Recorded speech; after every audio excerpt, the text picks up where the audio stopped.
कैलिंगुड बीच वो जगह है जहाँ से गोवा के बीच कल्चर की शुरुआत हुई थी।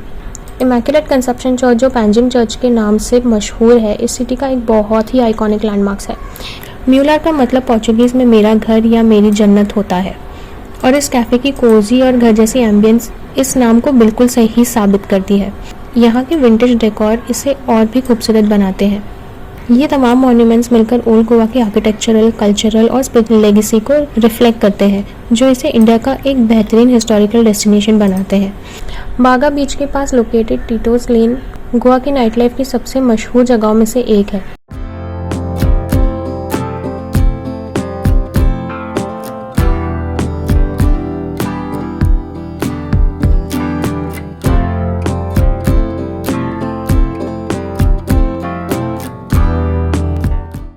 Hello everybody, how is it going? Hope you all are safe and having a great day. Welcome back to my channel. 2 दिनों के लिए हमने होटल बुक किया है बागा बीच के पास, जोनेतास गेस्ट हाउस। ये हमारा होटल है। ये जगह घर जैसी लगती है। हम लोग यहाँ कई बार रह चुके हैं। ये जगह मेरी मॉम के कजिन्स के घर के बिल्कुल पीछे है। बीचेस और मार्केट से करीब होने की वजह से मुझे ये जगह बहुत ही ज़्यादा पसंद है।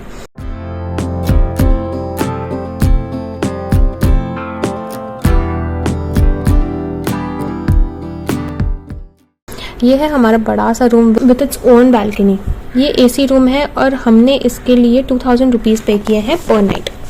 अगर हम यहाँ क्रिसमस और न्यू ईयर के वक्त आए होते तो हमने ये जगह 3 या 4000 पर नाइट में मिलती।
कलंगुट बीच, जिसे अक्सर गोवा की क्वीन ऑफ बीचेस कहा जाता है, गोवा का सबसे फेमस और वाइब्रेंट कोस्टल डेस्टिनेशन है।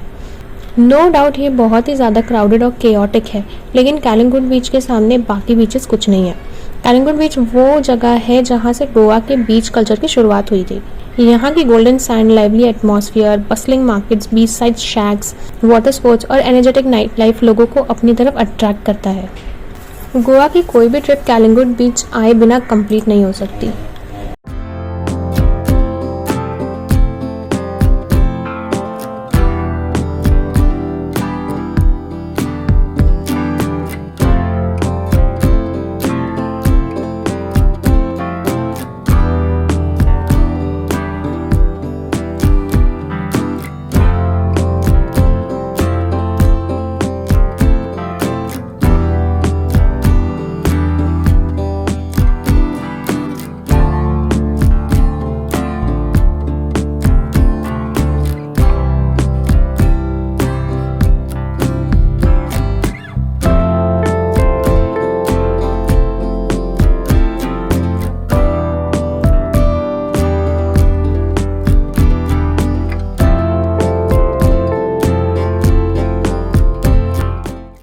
हैदराबादी बिरयानी का कैफ़े है हमारी होटल के सामने।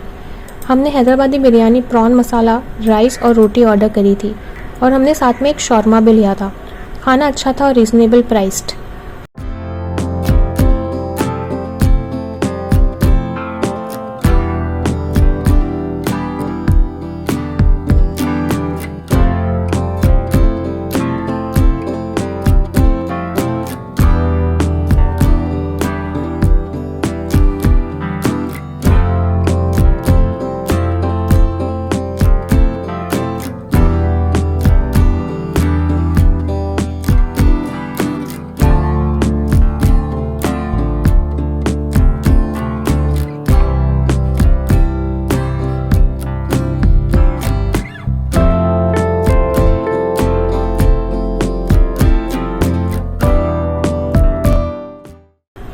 मुझे गोवा की नाइट लाइफ में कोई ज़्यादा इंटरेस्ट नहीं है, इसलिए हम लोग यहाँ सिर्फ इस व्लॉग के लिए ही आए हैं।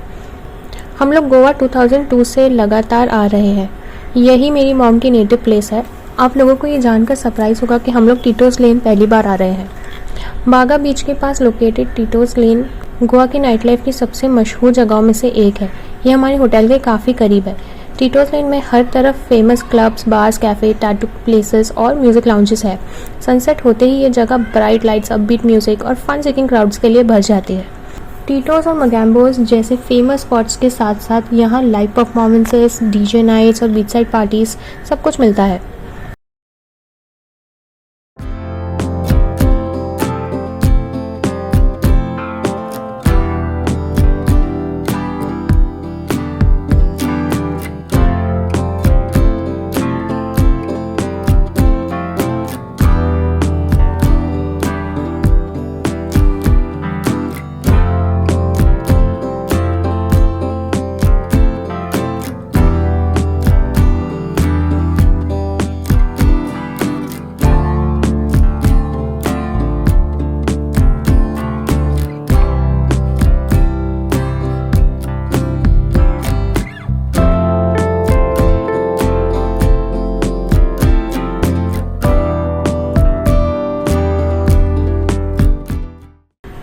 आज हम लोगों ने यहाँ की लोकल बस ली है कैलिंगुड बीच के बस डिपो से गोवन लोकल ट्रांसपोर्टेशन एक्सपीरियंस करने के लिए।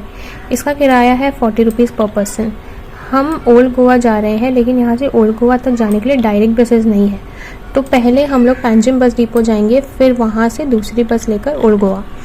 आज का प्लान है पैंजिम चर्च और कैफ़े म्यूलार फॉन्टानास में लंच लेने के बाद फाइनली ओल्ड गोवा का विजिट। कोई फ़र्क नहीं पड़ता कि आप गोवा साल के किसी भी वक्त जा रहे हो, यहाँ दोपहर की गर्मी इज़ ऑलवेज एग्जॉस्टिंग।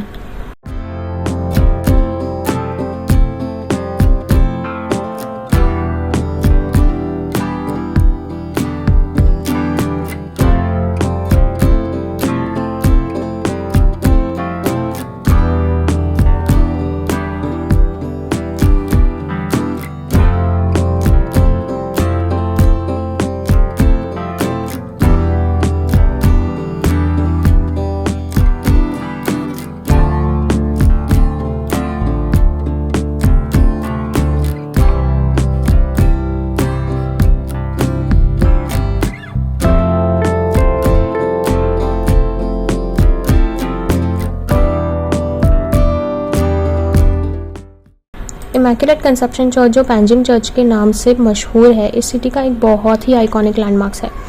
इसे 1541 में बनाया गया था और 1609 में एक्सपैंड किया गया। ये चर्च अपनी ब्राइट लाइट्स, फसाड, खूबसूरत बरोक आर्किटेक्चर और ज़िगज़ैग सीढ़ियों के लिए जाना जाता है। एक छोटी पहाड़ी पर बनाया ये चर्च पॉपुलर जगह है उन विजिटर्स के लिए जो हिस्ट्री, आर्किटेक्चर और सीनिक व्यूज़ देखना चाहते हैं।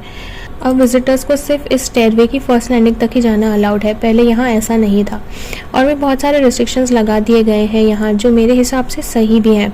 ये एक रिलीजियस जगह है, उसकी रिस्पेक्ट करनी चाहिए और डिसिप्लिन तो फॉलो होनी ही चाहिए। मैंने कई बार देखा है लोग कैजुअली आ जाते हैं और कोई प्रोटोकॉल फॉलो नहीं करते।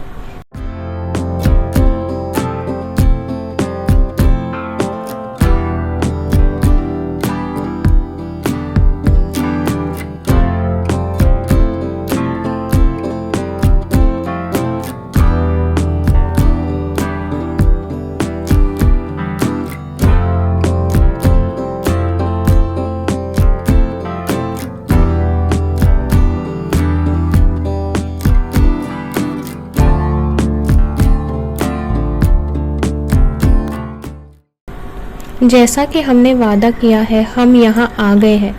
फॉन्टेनस के 1 सेंचुरी ओल्ड पुराने पोर्चुगीज विला में बना कैफे म्यूलर बाय बरिस्टा एक चार्मिंग हेरिटेज स्टाइल कैफे है। सेंट सेबेस्टियन चैपल के करीब मौजूद ये कैफे वार्म नॉस्टैल्जिक एटमॉस्फेयर और ओल्ड वर्ल्ड चार्म को ऑफर करता है। म्यूलर का मतलब पोर्चुगीज में मेरा घर या मेरी जन्नत होता है, और इस कैफे की कोजी और घर जैसी एम्बियंस इस नाम को बिल्कुल सही साबित करती है। यहाँ के विंटेज डेकोर इसे और भी खूबसूरत बनाते हैं। हमने पिज़्ज़ा, पास्ता अराबियाटा इन स्पेगेटी और chocolate and strawberry milkshake order किया था। जो कुछ भी हमने खाया वो अच्छा, फ्रेशली बनाया गया और रीजनेबली प्राइस था। हमारा टोटल बिल 1500 रुपीज़ से कुछ ही ज़्यादा हुआ था। ये कैफ़े फॉन्टेनस की कलरफुल हेरिटेज लेन्स को एक्सप्लोर करने वाला टूरिस्ट और लोकल दोनों की पसंदीदा जगह है, जहां आप सुकून से खाना, मिल्कशेक और कॉफ़ी एंजॉय कर सकते हैं। कैफ़े में कॉन्टिनेंटल और पोर्चुगीज़ इंस्पायर्ड गोवन डिशेज सर्व की जाती है। पिज़्ज़ास, पास्तास, हार्टी सैंडविचेस और ट्रेडिशनल आइटम्स के साथ साथ freshly brood coffees and desserts भी हैं।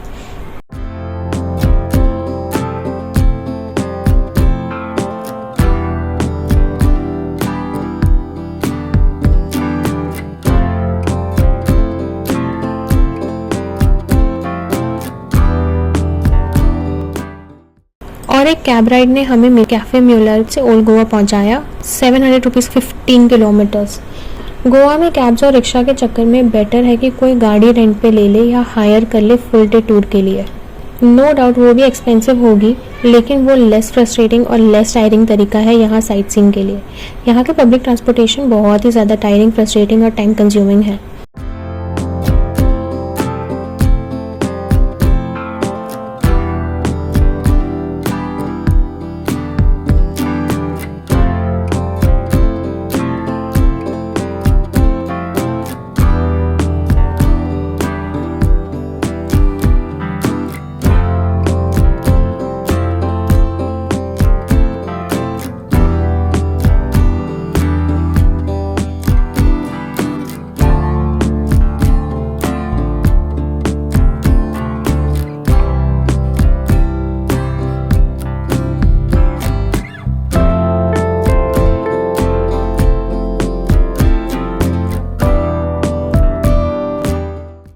बेसिलिका ऑफ बॉम जीसस, इसमें सेंट फ्रांसिस जेवियर के सीक्रेट रिलिक्स रखे हैं। हर साल नवंबर में यहाँ फीस्ट सेलिब्रेट किया जाता है।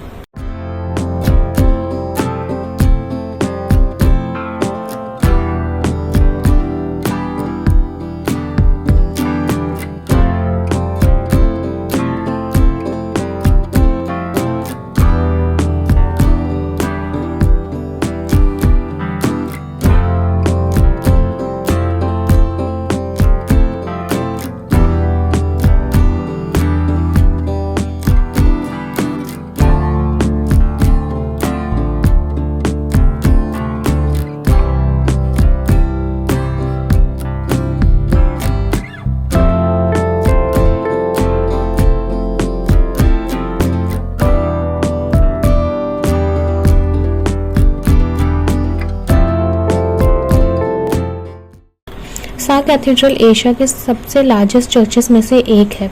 इसकी मशहूर गोल्डन बेल के बारे में कहा जाता है कि ये गोवा की सबसे बड़ी चर्च बेल है।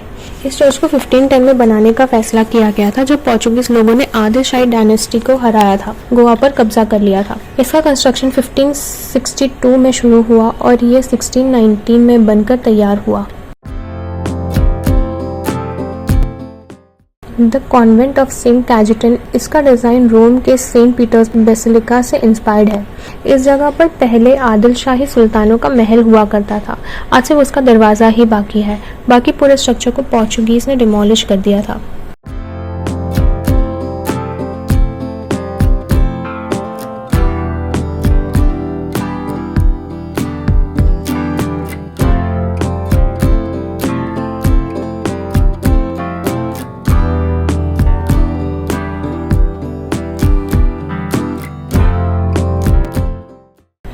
मांडवी रिवर पर मौजूद इस गेट को ओरिजिनली एक सेरेमोनियल गेट के तौर पर बनवाया गया था, आदिलशाही रॉयल फैमिली के ओल्ड गोवा के आदिलशाही पैलेस के रास्ते में। 1899 में इसे रीडिज़ाइन करके वाइसरॉय फ्रांसिस्को द गामा द्वारा, जो वास्को द गामा के ग्रैंडसन थे, उन्हें इसे वास्को द गामा के 1498 के इंडिया में अराइवल की एक यादगार बना दिया। Well that's all for today's vlog guys. अगर आपने इस वीडियो को एंजॉय किया तो इसे लाइक करें और अपनी फैमिली एंड फ्रेंड्स के साथ शेयर करें। मेरे चैनल को सब्सक्राइब करें। See you all soon in my next vlog. Till then bye.